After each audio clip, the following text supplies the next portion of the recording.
नमस्कार दोस्तों, स्वागत है आपका हमारे YouTube channel the horror mind पर। आज हम आपको ऐसी स्टेशन की कहानी बताने जा रहे हैं जहाँ पे हर एक ट्रेन को रोककर सलामी देनी होती है, और अगर ट्रेन सलामी ना दे तो आगे जाकर उस ट्रेन के साथ कोई भी दुर्घटना या कोई भी एक्सीडेंट हो सकता है। आप लोग सोच रहे होंगे कि ऐसा कौन सा रेलवे स्टेशन है कि जहाँ हर एक ट्रेन को रोककर सलामी देनी होती है और अगर ना दे तो दुर्घटना हो जाती है।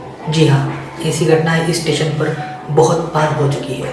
और अगर कोई ट्रेन लेट भी चल रही हो ना, तो भी यहाँ पे रुकना उस ट्रेन के लिए बेहद ही ज़रूरी है, और उस ट्रेन को वहाँ पर रुककर हॉर्न बजाकर सलामी देना ही देना है। आप लोग सोच रहे होंगे कि ऐसा क्या है उस स्टेशन में, क्या कोई श्राप है या कोई वरदान है या फिर कोई चमत्कार।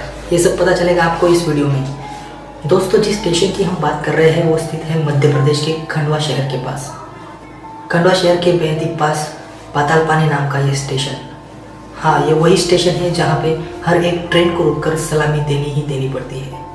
यहाँ से गुजरने वाली हर एक ट्रेन का रुकना बेहद ही ज़रूरी है, और सलामी देना उससे भी ज़्यादा। उसके बाद ही कोई ट्रेन यहाँ से आगे बढ़ती है। तो आइए डिटेल में जानते हैं कि इसका कारण क्या है। दोस्तों, एक कहानी की सच्चाई जानने के लिए हमें अंग्रेज़ों के ज़माने में जाना पड़ेगा दोस्तों, क्योंकि ये कहानी उस ज़माने से जुड़ी हुई है। दरअसल उस ज़माने में इस पातालपानी नाम के इस गांव में एक क्रांतिकारी रहा करता था, जिन्हें इंडिया का रॉबिन हुड भी कहा जाता है। आप सोच रहे हो कि रॉबिन हुड कौन है? दरअसल वो एक ऐसा आदमी था जो अमीरों के घर से चोरी करता था और गरीबों में बांट देता था। यानी कि रॉबिन हुड को गरीबों का मसीहा कहा जाता था। अमीरों की नज़र में वो एक क्रिमिनल था और गरीबों की नज़र में वो भगवान। उस रॉबिन हुड का नाम है तात्या भील, जिससे कहानी जुड़ी हुई है। तात्या भील कोई रॉबिन हुड से कम नहीं थे। अमीरों के घर चोरी करते, फिर वही चीज़ गरीबों में बांट देते थे। इसलिए तात्या भील की इज्जत इंडिया में बहुत ज़्यादा थी। वो ज़माना भी अंग्रेज़ों का था, अंग्रेज़ भी अत्याचार करते थे, तो तात्या भील को लोग देवता से कम नहीं मानते थे। लोगों ने रिस्पेक्ट के साथ उन्हें मामा कहना शुरू कर दिया। अब लोग उन्हें तात्या मामा भील के नाम से जाना करते थे। पातालपानी के लोगों का जीवन अच्छे से कट रहा था। फिर एक बार पातालपानी में सूखा पड़ा। जी हाँ, मैं अंग्रेज़ों के ज़माने की बात कर रहा हूँ।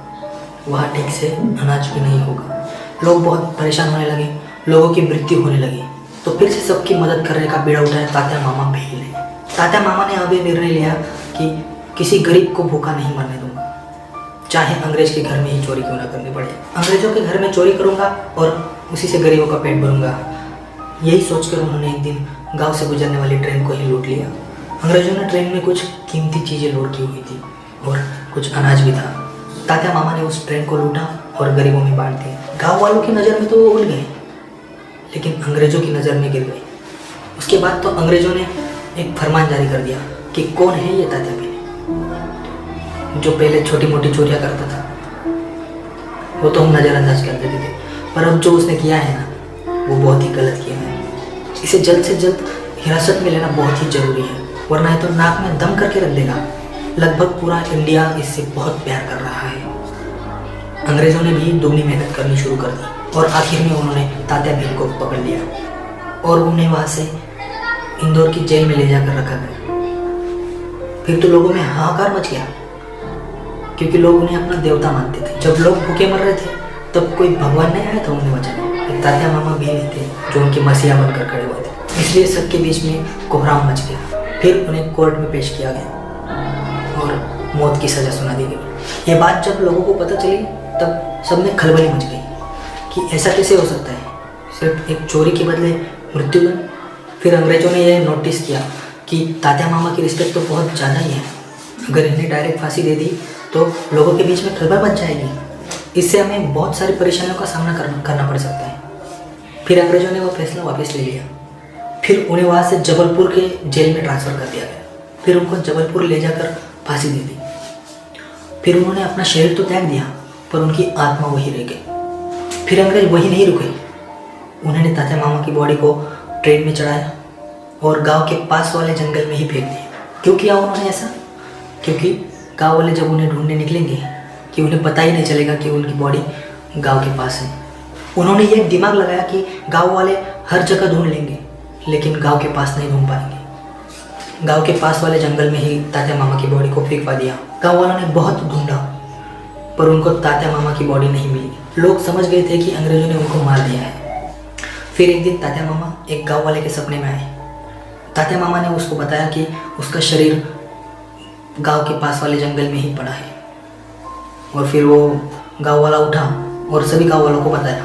फिर सभी गांव वाले उस जगह पर पहुंचे जो तात्या मामा ने सपने में बताया था। हैरानी की बात वही थी कि तात्या मामा की बॉडी उन्हें वहीं पर मिल गई। फिर इज्जत के साथ उनकी बॉडी को पाताल पानी में लाया गया और वही उनकी समाधि बना दी गई। और फिर पाताल पानी स्टेशन के पास तात्या मामा का एक मंदिर बनाया गया। उसके बाद फिर उस स्टेशन से कोई भी ट्रेन गुजरती तो उस ट्रेन का या तो कोई दुर्घटना हो जाती या कोई एक्सीडेंट हो जाता। और ये घटनाएं बढ़ती चली गई। फिर गांव वालों ने विचार किया कि ट्रेन में तो सिर्फ अंग्रेज नहीं रहते, उसमें हमारे लोग भी रहते हैं, फिर ये तो गलत हो रहा है और बहुत ज़्यादा भी। उसके बाद सभी गांव वाले उस मंदिर के पास गए और उन्होंने हाथ जोड़कर प्रार्थना की। उसके बाद बहुत सालों तक ये घटनाएं होती रही। फिर एक दिन एक ट्रेन वहाँ से गुजर रही थी। लोको पायलट ने डरकर पाताल पानी स्टेशन पर ही ट्रेन रोक दी और मन से प्रार्थना करने लगा कि मेरे साथ कोई दुर्घटना ना हो, मेरी ट्रेन सही सलामत चली जाए। उसके बाद उसने हॉर्न बजाकर उस ट्रेन को हिम्मत के साथ आगे बढ़ा दिया और उसके साथ कोई भी दुर्घटना नहीं हुई और ट्रेन सही सलामत वहाँ से निकल गई। फिर जब लोगों को ये बात पता चली तब लोगों ने सोचा कि हर एक की ट्रेन वहाँ से गुजर रही थी, हर एक के साथ दुर्घटना हो रही थी, हर एक के साथ कोई ना कोई एक्सीडेंट या कुछ ना कुछ हो रहा था, तो इस ट्रेन के साथ क्यों नहीं हुआ। तब लोगों को बाद में पता चला कि इस ट्रेन चालक ने पाताल पानी रेलवे स्टेशन पे ट्रेन रुकाई थी और मन से प्रार्थना की थी और हॉर्न बजाकर सलामी दी थी। इसकी वजह से उसके साथ कुछ दुर्घटना नहीं हुई। जब ये बात सब में फैल गई तब हर एक लोको पायलट ने ये बात रिपीट करना शुरू कर दिया। उसके बाद कोई भी ट्रेन यहाँ से गुजरती, लोको पायलट ट्रेन रोकता, मन से प्रार्थना करता, हॉर्न बजाता, फिर वहाँ से ट्रेन को बढ़ाता। ये चीज़ तब से लेकर आज तक होती आ रही है। तात्या मामा की जो मृत्यु हुई थी ना, वो 4 दिसंबर 1889 को हुई थी। उसके बाद बहुत से सालों तक ये घटनाएं हुई, लेकिन जब से ये सलामी का तरीका शुरू हुआ, जब से सबने ट्रेन रोककर सलामी देना शुरू किया, तब से ये घटनाएं आज तक बंद है। यानी कि 140 साल पुराना ये रहस्य है।